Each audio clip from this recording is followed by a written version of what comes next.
Yeah, about 27, 28 years ago, I got this gate opener. I'm finally getting to use it. Yeah.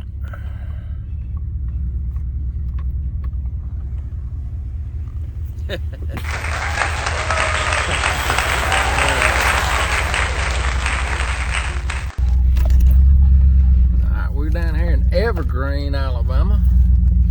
We set 10 traps yesterday. Look at our first dang trap too, baby. That's what I'm talking about. Heck yeah. And that was one of the ones I didn't think we was gonna catch one on because the wind was, how the wind was blowing. That's awesome. Alright, well let me pause this and we'll get him dispatched and we'll be right back. Alright, we got that. Oh, that's the picture I want right there. And I got one way, I gotta get the so we done made it around here. We rode by where our double set was. And there's some tracks here in the sand. So we're gonna look, see if we can figure out which way that dog come from. Some more tracks there, and we're gonna add a set. You got a road that goes down through these pines. You got a clear cut on this side. He's got a fire lane cut out around it. And so we'll find us a spot to set it. And we'll add a trap. Add a trap in here. That's right, but you can use your hands. There's some gloves right there if you want to. Well, I mean, you normally want to use that, right? I wear them. Some guys on that I watch on YouTube that I follow, they don't wear gloves. I definitely wear gloves when I'm handling that bait and that lure, because I don't want it all over my hands. About like that? Yep. So look, this trap's already set this trap for you. I'm gonna bring some sand over there. No, we don't need them. We got plenty. This thing goes to the back, right? Yeah, you always want your dog. Well, what do they do now?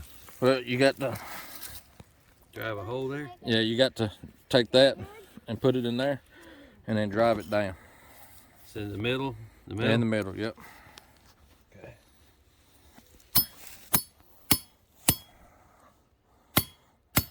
How far you normally go with it? About to where that swivel is. A lot of guys will run 2 or 3 swivels. I only run. Oh, this here? Yeah, to that swivel. Shit, I gotta go wait. Oh yeah. Cause you got to figure if you catch him, he's gonna be sitting out here 8 hours, right, snatching on that thing. So. Easy. Cool breeze, cool breeze.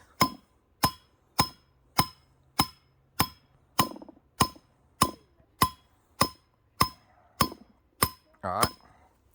So pull up on that thing. Here? Yeah, pull that out. And then you want to grab your chain and you want to pull up on it to make sure it sets. Because when you pull up on it, it turns that thing sideways. Okay, yeah, and then you just shove it down in there? Or well, dig you a hole with your hammer. Be careful with that trap, the thing's set. I'm just grabbing it, ain't I? You just grabbing it. It won't take me just just a a hole here? Yeah, that way you got some room to set that chain and stuff down in there. Oh. Look, I made a castle. I think you got enough whole room there. Try it, see.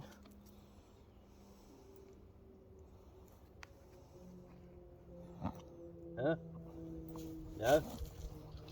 Just hit it one time beside that chain where it goes in down on the ground. Now take that. You don't want to mess up your circle you got by dragging all that stuff out. You want to grab it and throw it in that hole right there. Oh, I got you.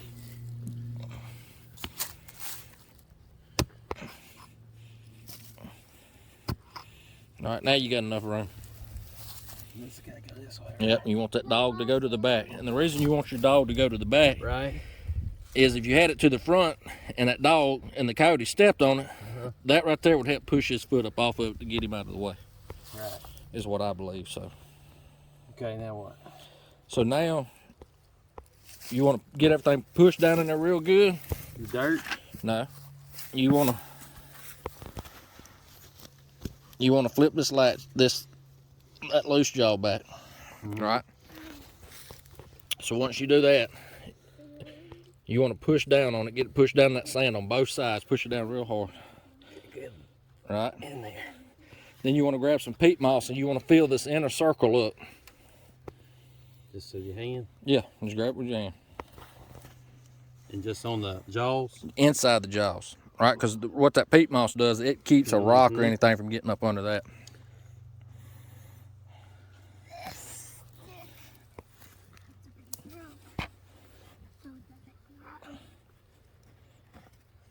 Is that good or more?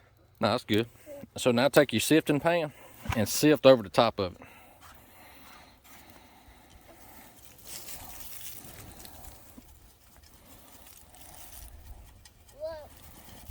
All right. So now that you got it covered up, you need to find the center of your pan, which is right there. So you rake all that stuff back out, and then you wanna start, see how that thing moves. So if a coyote walked up there and he stepped on that, right, he'd say, "What in the heck's under this ground?" And then he would dig it up.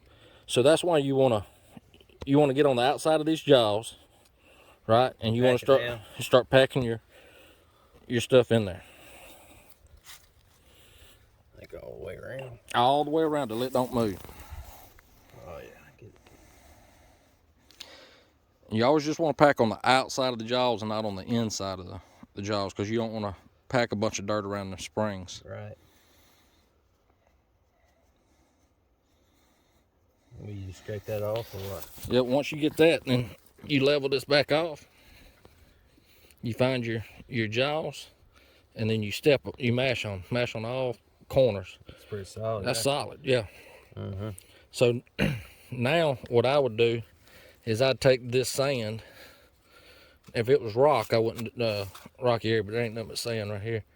I would level this ground back out. So there's the center of your pan. So you want to come back here in this bank right here and punch you a hole in there. So about right here. Yeah, but you want it to be at an angle, because you want him to Stick his nose in it. Yeah, you don't want him. You want him to have to get up there pretty close to. How far are you jumping in? Go in there about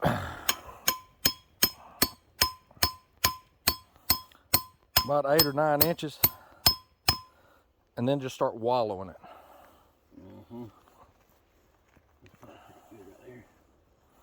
Is that bank lifted up a little bit? You see that? Yeah.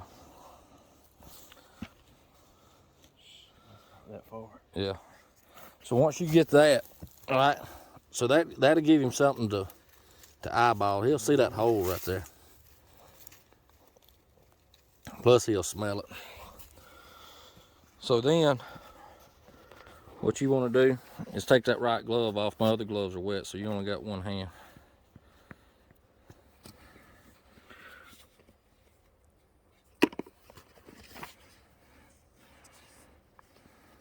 So we got Dunlap Deep Predator. I'll get you a stick. I got a stick. You got one? Well, hang on to it. We'll need it here in a minute. I'm using it to my castle. Make you How much cast you put on there? about a. Do we get About a dip or we get a chow? You get in between a dip and a chow, a little bit bigger than a baby spoon. Full. More?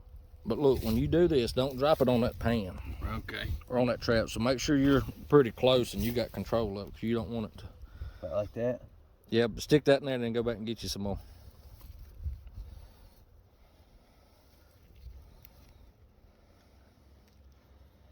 About the same amount?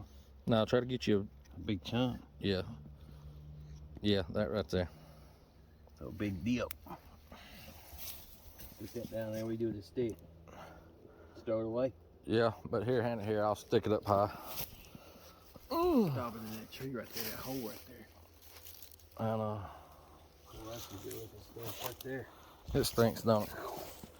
So now you take your swab, your 6-inch swab,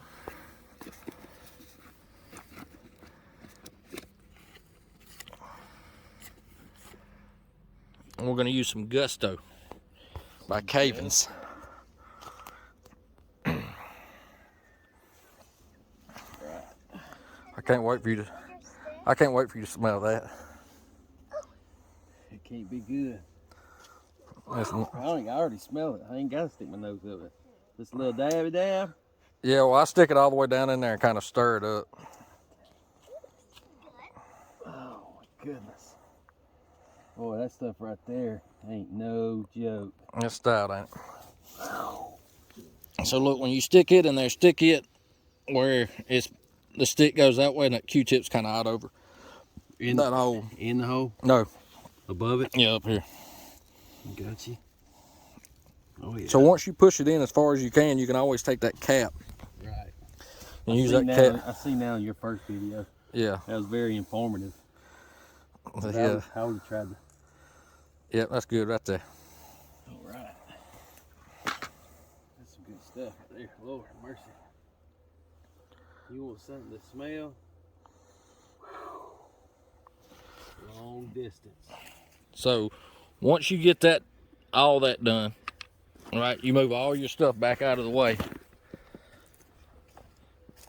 And then I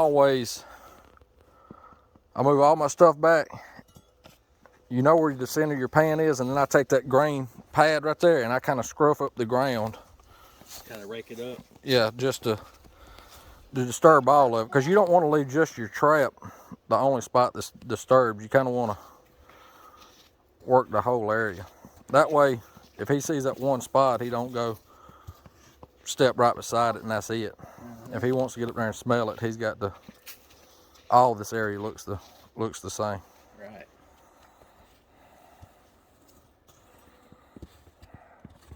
All right.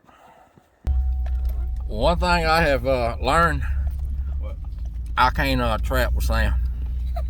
Because between every set, we eating fruit roll-ups that Riley brought, and we got mini size Oreos. So that might be the key to success.